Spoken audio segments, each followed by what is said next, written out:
What's going on, folks? Welcome back to We the Champs. We in here strong. You know, I'm your host, Jalen. This is our co-host, J Boat. You know, coming with those riverboat hot takes of his. And Uncle D. Uncle D is out sick for the evening, but, you know, he's going to come back strong with some more hot takes. Before we get into this mix, guys, do us a favor. Hit that like, subscribe, comment, share. Follow us on Instagram at We the Champs. That's _ We the Champs with the Z instead of an S at the end. All right, what we got here today, Jay? So we're gonna hit the NBA and NFL for sure. J-Bo, please explain this in-season tournament to us because I've heard so much about it. Look, I keep hearing stuff about it. Like, of course, I know about it, but I still, like me as an avid sports watcher and fan, analyst and whatnot, bro, I still don't know what the hell. I still don't know how the hell this works. Like, are they having a bracket or is it just who wins the games? What the hell is going on? Well, what's crazy is not only me and you don't know what's going on. What? They don't know what's going on. The players don't even know what's going on. They just like, what? Why are the courts different? Like, what is that? Yeah, all right. That was pretty cool. Did you see the who was it? The Warriors and a lot of the courts are different. Yeah, it's pretty cool, man. The design and it's just different. It's cool. The Thunder's court was really dope. Like all blue. It kind of looked like how Boise State has the blue field. So that kind of reminded me of that, but that was pretty cool. So I like Milwaukee court. It was okay. I seen there. It was all you need. I didn't like the Pacers one. The Suns. So getting to how this. So what of this tournament, bro? Like, well, how much of this do you? How does shit work? So I mean, I got so tired of everybody talking about it. I just looked it up. So first off, they did it in my eyes for money, right? Everything's about money to get more views. That's all. That's it. That's it right there. And two, to establish more competitive games in the season. So what it is all the teams play 4 games, right? Right. So they group all 30 teams into groups of 6. So it's 5 teams and 6 groups, right? And so all the teams within that group, they play each other 4 times. The team with the best record out of those 4 games, they'll compete in like another tournament in December, which is like they call it the knockout tournament, where like it's winner go home, quote unquote, winner go home. And then the winner pretty much like the last game is whoever wins the tournament, the championship cup. Just to sum it all up. So they're not playing extra games, are they? So these games count as regular season games. They're just they're just emphasized games. That makes sense. I guess if it don't hurt, I guess if it don't hurt, then whatever. But it's not too much spectacular to it. It's just a little razzle dazzle. So like I think they are on Friday nights so it's gonna be every Friday night for the rest of this month. But yeah, I peeked that when I looked at the schedule and I was watching highlights from before. So let's say I don't know the standings by heart, but let's say the Mavericks and Blazers play Friday night. It counts as a regular season game, but it also counts as like a part of their record for the tournament. So if Portland lose all 4 of those games, they don't have a chance to win the tournament, the end season tournament. Okay. Interesting. All right. Well, yeah, I feel like it definitely adds a little, like you like to say, razzle dazzle to the league. It's like, hey man, it's a tournament game, bro. It's a tournament game. Mm-hmm. But I wonder how effective that would be for the players, though. But yeah, that's something cool. As long as it don't hurt. a couple players in the last Friday in their post conference, they said that they felt like the energy was different, but they didn't know why the energy was different. It was just like, what is going on here? Why we playing why we playing kind of hard here? Like, what's going on? But All right. Yeah, I mean, it's cool. The courts are different. Like these games kind of have meaning. I mean, these guys are competitors. At the end of the day, it's like we got a chance to win something. We're gonna compete. So I hope I summed it up pretty fast. I mean, it's still like That was stuff. that was pretty good. All right, let's get the ball rolling here. So man, so we recorded before the big trade showdown happened last week. Our guy James, our guy James Harden got traded to the Los Angeles Clippers. That's your guy. Nah, that's your boy. Nah, that's Mo. Shout out Mo. Hey, that's Mo's guy. Give him Mo. So I remember before this happened to preseason, I'm like, yeah, man, I want to see James Harden go to the Clippers. I just want to see some turmoil. I just love when new faces are in new places. And then you start to consider like what's really going on here. You look at the team. Now I know I've always said the Clippers aren't stable, just like the Brooklyn Nets team was. Like they could have been great. They could have won titles. You know, that was definitely there. But out of their three superstars, Harden, Kyrie, and Durant, all three of them were never on the court. And then it's one thing if it's injury, but they had other wild stuff going. Kyrie Irving. They had other crazy stuff going on that affected this. So, but I kind of like the addition. Is you got Paul George. I mean, you got your shooters. You got Kawhi Leonard, of course. We know what he's about.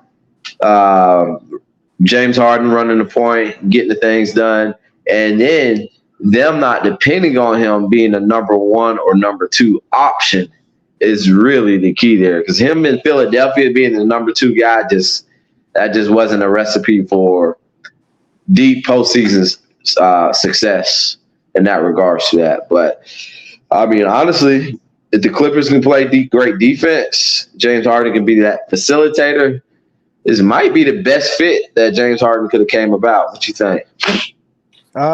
Well, if they play good defense, they gave up 2 or 3 of their wing players. I can't remember the details of the trade. Who was it? Batum? They gave up Batum. They gave up Covington. They gave up Markieff Morris. These are all like 6'6", 6'8", 230-pound dudes.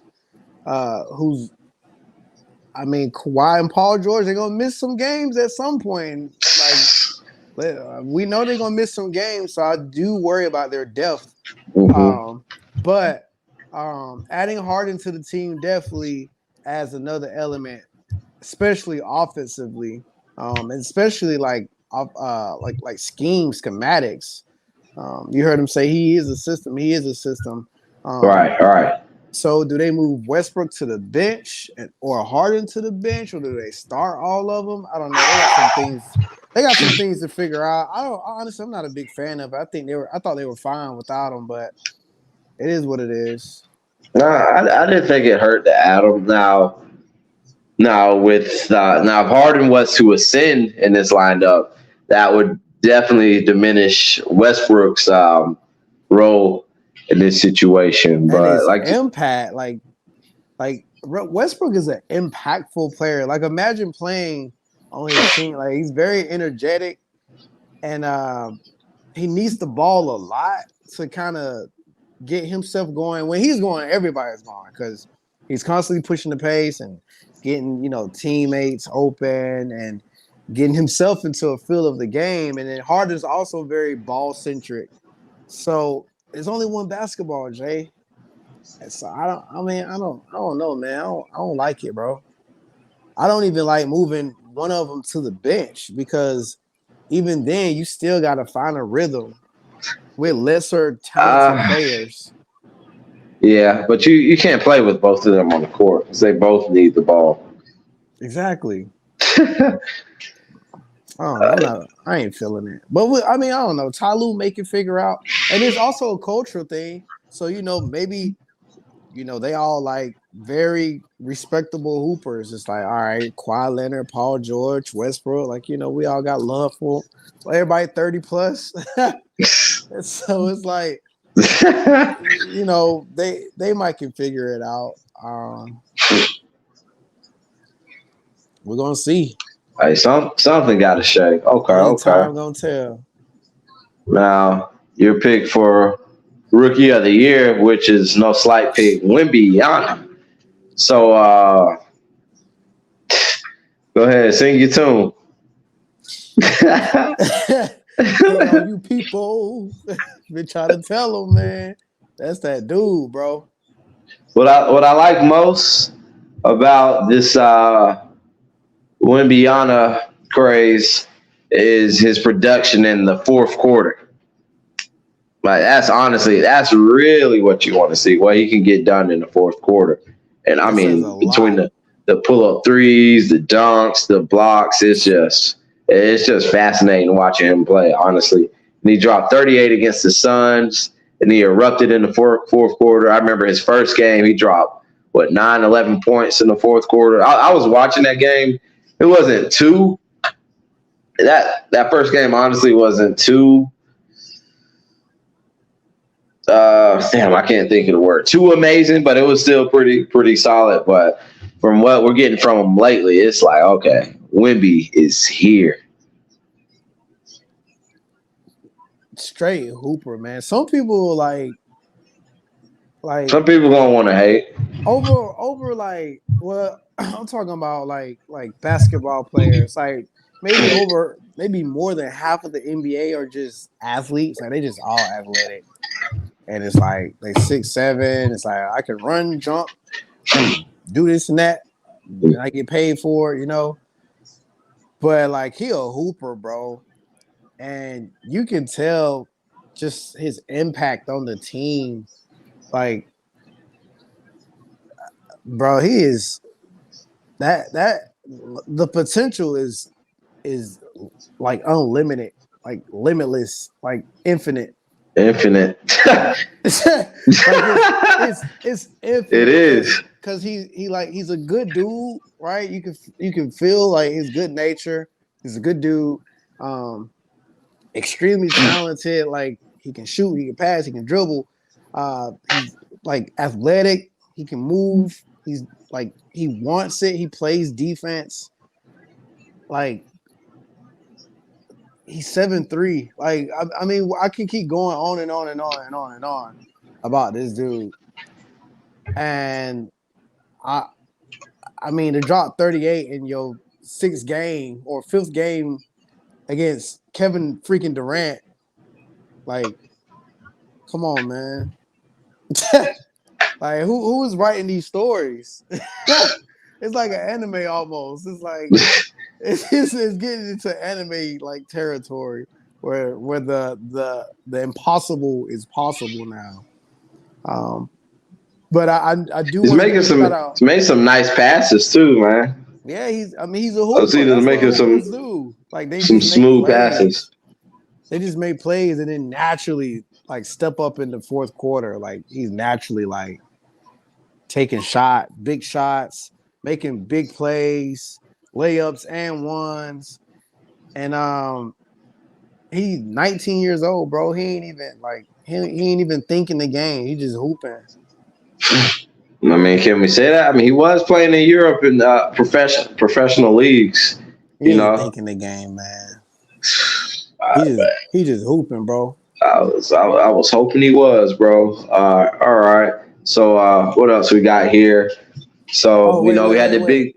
What's up? Just shout out to Chet Holmgren. I don't want people to think.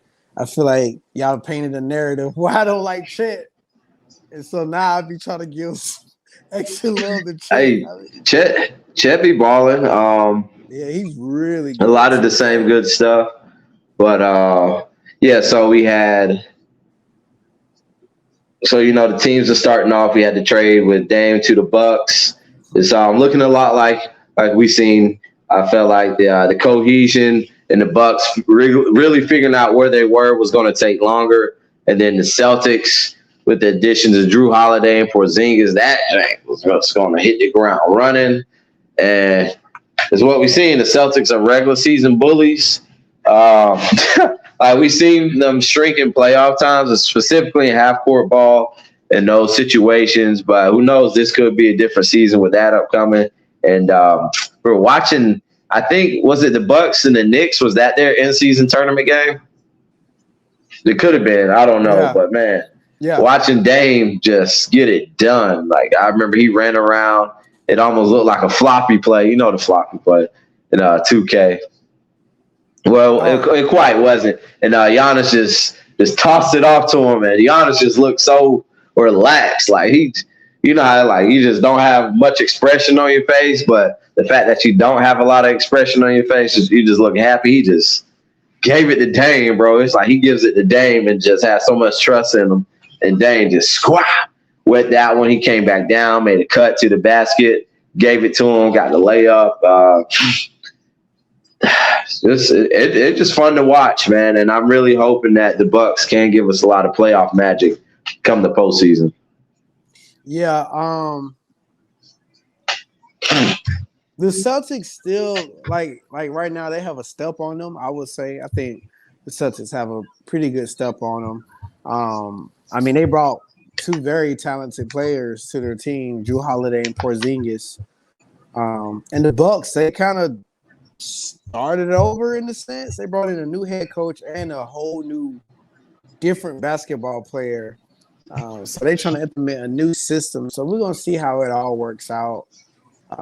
Especially coming towards playoff time. But I do want to say this, Jay.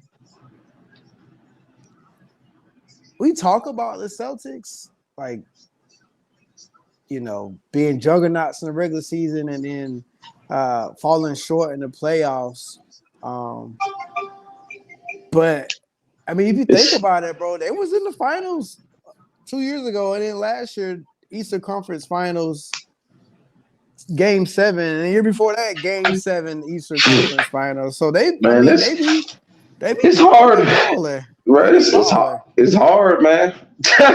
Like this stuff is hard. That's why specifically, you know, in the NFL, I know you and y'all give a lot of people give a lot of crap to the Buffalo Bills and even the Baltimore Ravens in the past seasons. I'm like, dude, they're in a divisional matchup every year. Like that stuff is hard. Yeah. And then it's so hard. Like, I mean, I know what the team's expectations are, but you're taking this away from Josh Allen. You look who he's lost to. The Chiefs in that 11-second field goal that Mahomes threw to Tyreek Hill and Travis Kelce. And then granted, the Bills just did not look ready last season in that playoff matchup against the Bengals. There's another loss to Joe Burrow right there. And you look at Lamar Jackson. You know, they had a lot of playoff shortcomings, especially in the divisional playoffs. Dude, it's hard, man. Like, these teams are great. But if we're talking about being the best, man, that margin for error is just – so much of that is just cut out. You need a little luck on your side. You need a lot. So – like, just think about all the great NBA teams, the Bulls and the Warriors, just wiped away. It's like, all right, cool, we're going to do this and that, and y'all not going to win a championship. I'm sorry. Yeah, LeBron in the East. Like, how many teams?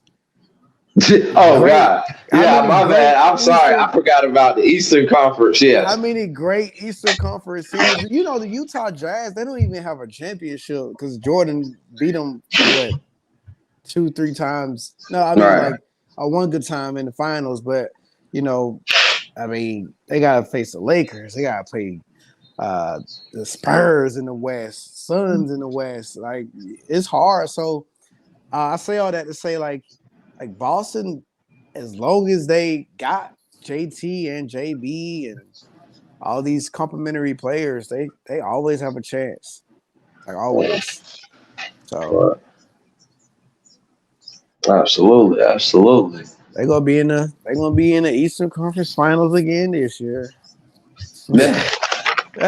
All right, we're gonna see him there. All right, my man.